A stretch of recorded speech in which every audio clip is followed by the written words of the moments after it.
You're listening to the Weekend Sport Podcast with Jason Pine from News Talk ZB.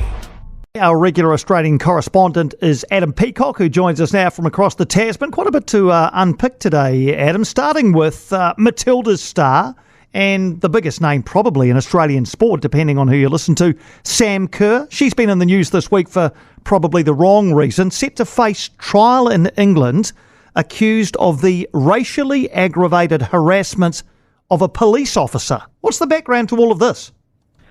Yeah, it's a weird story. Basically, it's over an incident from January 2023, so over 12 months ago, and led to believe, even though Kerr's team have made an application to have it heard in April to try and get it quashed, that it's going to go in front of a court next February. So it's a old process, the old British legal system. But apparently she's made a mess of a cab after a big night out.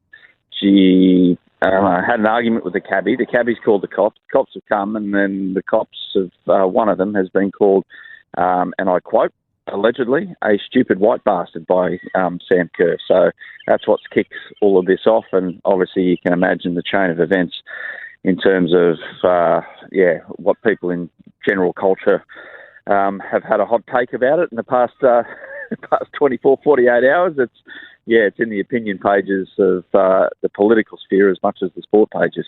So where does the weight of public opinion land on this? Oh, it's hard to say.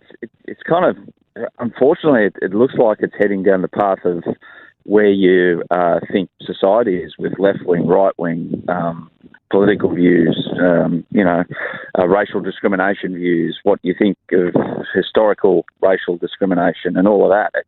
It's brought all that into play. I'm just sitting back shaking my head going, far out, this was easily dealt with if Sam just owned up and told Football Australia. Another thing is, apparently she didn't tell Football Australia all this went down. So they've kind of woken up on Tuesday morning announcing some games against China. James Johnson, the CEO, and Tony Gustafsson, the coach, and kind of hit between the eyes with this news that broke 2 hours before there to front the media. So they were a bit blindsided by it. All of this goes away, I think, if Sam just comes out and goes, if everything that's been reported is true, I made a mistake, I stuffed up, who hasn't had a big night out, I regret what I did, apologies, life goes on. I know that's a very simplistic view of taking it, but unfortunately I think that kind of view is in the minority over here, because people either want her to be knighted for what she said and kind of how it's all planned out, or other people are asking her for to be stripped of the captaincy and passport revoked. So, yeah, it's getting a bit ridiculous, to be truthful. Yeah, I think your measured approach is sounds like the logical one, but we'll see how it all plays out. On a similar kind of a theme, Roosters prop Spencer Leniu has admitted to targeting Brisbane's Ezra Mam with a racial slur in Vegas last weekend. How is this one going to play out? I don't think too well for Spencer, and he is a man of Maori or Polynesian extraction, so he's a man of colour, but he's turned around to Ezra Mam and said he allegedly called him a monkey mid-game last week in Las Vegas. So he's actually admitted to that, Spencer, so his hands totally in the fate of, or out of his own hands, I should say. So it's in the fate of the judiciary, I think, on Monday night. Ezra Mam was given the opportunity to kind of broke a peace with Spencer before all that, and Ezra doesn't want anything to do with it. He's made a stance, and the Broncos are right behind him as well, that this is not acceptable, and you kind of get that. So I don't know what Ezra Mam's been through in his upbringing.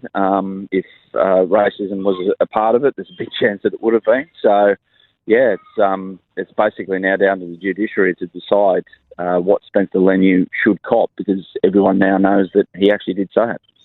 All right, the final thing on the list today, and we're not actually talking any sport at all here, really, in terms of what's happening on the field, because I want to bring you in on the recommendations, 23 of them made to Rugby Australia by an independent panel after a review of the Wallabies' dismal 2023. How likely is it that Rugby Australia will take these recommendations on board? Yeah, this was from players, from ex-players as well that were on this board, amongst others.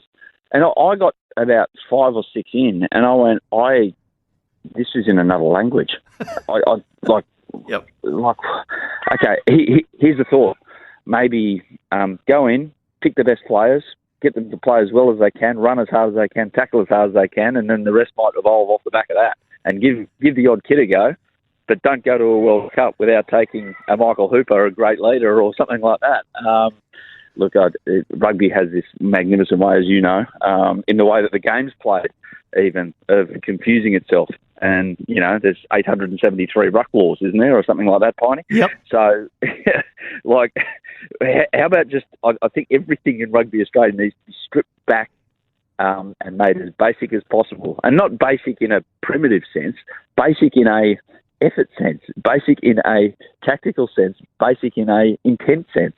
Like, I just don't understand why you need to confuse it all with all this jargon and everything like that. As I said, I was looking forward to seeing what the recommendations were.